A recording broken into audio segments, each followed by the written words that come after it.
இன்றைக்கி பார்த்திங்கன்னா ஒரு சிம்பிளான லஞ்ச் மெனு தான். கொள்ளு ரசம் வச்சு அதில் கூடவே பார்த்திங்கன்னா வந்து சால்மன் ஃப்ரை வந்து பண்ணியிருக்கேன். ஆயிலே இல்லாமல் எப்படி ஃப்ரை பண்ணுறதுங்கிறத பார்க்கலாம். கூடவே வந்து எக் ஃப்ரையும் பண்ணியிருக்கிறேன். இப்போ வந்து கொள்ளு ரசம் வந்து எப்படி செய்கிறதுன்னு பார்க்கலாம்.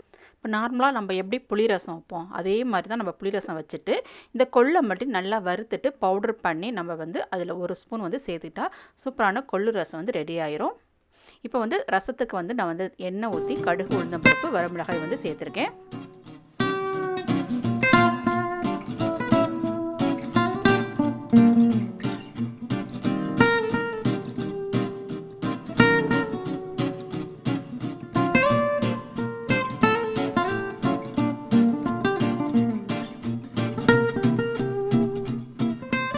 இப்போ நம்ம ரெடி பண்ணி வச்சுருந்தா புளி தண்ணியை வந்து நம்ம தாளித்து விட்டுறலாம்.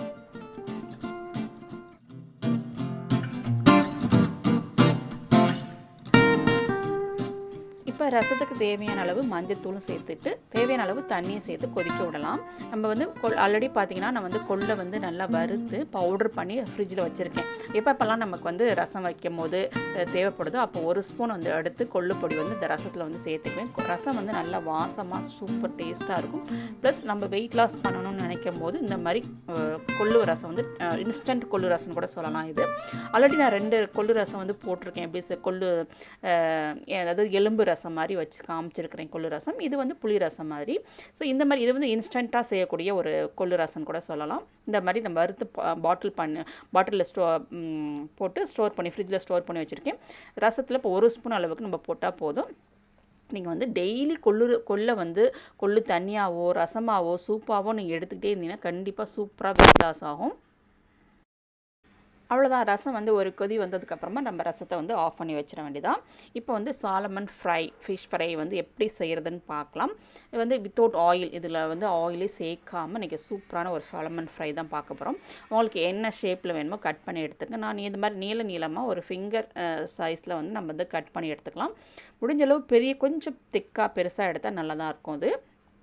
இப்போ வந்து இந்த ஃப்ரைக்கு தேவையான அளவு மசாலா என்னென்ன மசாலா அப்படிங்கிறத பார்த்துக்கலாம். இப்போ தேவையான மசாலா பார்த்திங்கன்னா மஞ்சத்தூள், மிளகாய்த்தூள், ஜிஞ்சர் கார்லிக் பேஸ்ட், அப்புறம் தேவையான அளவு உப்பு. இது கூடவே பார்த்திங்கன்னா ஒரு பெரிய சைஸ் லெமன் வந்து ஒரு 1/2 லெமன் வந்து எடுத்துங்க. ஏன்னா இதுக்கு லெமன் தான் ரொம்ப டேஸ்ட் கொடுக்கும். நிறைய ஜூஸ் வர மாதிரி ஒரு லெமனை வந்து எடுத்துக்கங்க. எடுத்து நல்லா மிக்ஸ் பண்ணிவிட்டு நான் வந்து தண்ணி எதுவுமே சேர்க்கலாம். அந்த லெமன் ஜூஸ்லேயே மிக்ஸ் பண்ணிவிட்டு இந்த மாதிரி லைட்டாக கோட் பண்ணி எடுத்துக்கிட்டால் போதும்.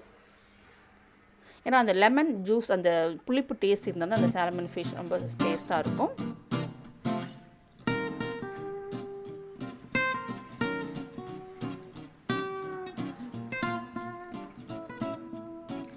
எல்லாத்தையும் நல்லா கோட் பண்ணி எடுத்தாச்சு. இது கொஞ்சம் நேரம் ஊறட்டும். நம்ம அடுத்து வந்து எக் ஃப்ரை எப்படி செய்கிறதுன்னு பார்க்கலாம்.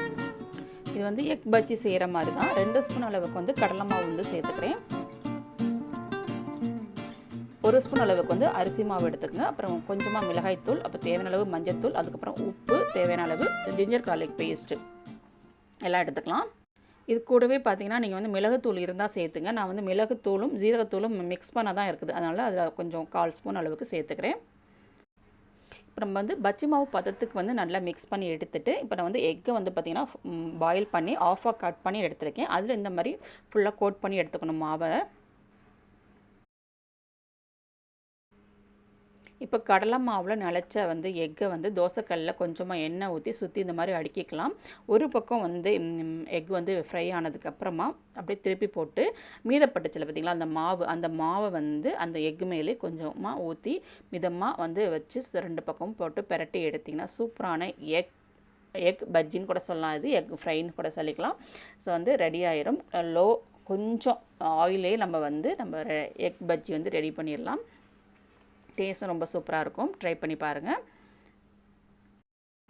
இப்போ அடுத்து வந்து நம்ம ஊற வச்சுருந்தோம் பார்த்திங்களா சாலமன் ஃபிஷ் வந்து ஃப்ரை பண்ணிக்கலாம். இப்போ வந்து நான் க்ரில்லில் தான் வைக்க போகிறேன். ஸோ அந்த ட்ரேயில் எடுத்து வந்து வச்சு ஒரு 7 to 8 மினிட்ஸ் வந்து வச்சுட்டு அதுக்கப்புறமா வந்து எடுத்து திருப்பி போட்டு ஒரு 7-8 மினிட்ஸ் வச்சிங்கன்னா சூப்பரான சாலமன் ஃப்ரை வந்து ரெடி ஆயிரும். வித்தவுட் ஆயிலோட சூப்பராக ரெடி ஆயிரும். அவ்வளோதாங்க. லஞ்ச் வந்து ரெடி ஆயிடுச்சு. சாதம் ரெடி ஆயிடுச்சு. கூடவே பார்த்திங்கன்னா கீரை பொரியல், தண்டுக்கீரை தான் பொரியல் பண்ணியிருந்தேன். அதில் கொஞ்சம் நிலக்கடலை போட்டு செஞ்சுருந்தேன். சாதம் பார்த்திங்கன்னா நான் வந்து பொன்னி அரிசியோட கொஞ்சமாக வந்து கீரி சம்பா அரிசியும் சேர்த்து தான் வடித்து வச்சுருக்கிறேன். எக் ஃப்ரையும் ரெடி ஆயிடுச்சு. இப்போ வந்து சால்மன் ஃபிஷ் ஃப்ரையும் ரெடி ஆயிடுச்சு. கூடவே வந்து ரசமும் வந்து ரெடி ஆயிருச்சு.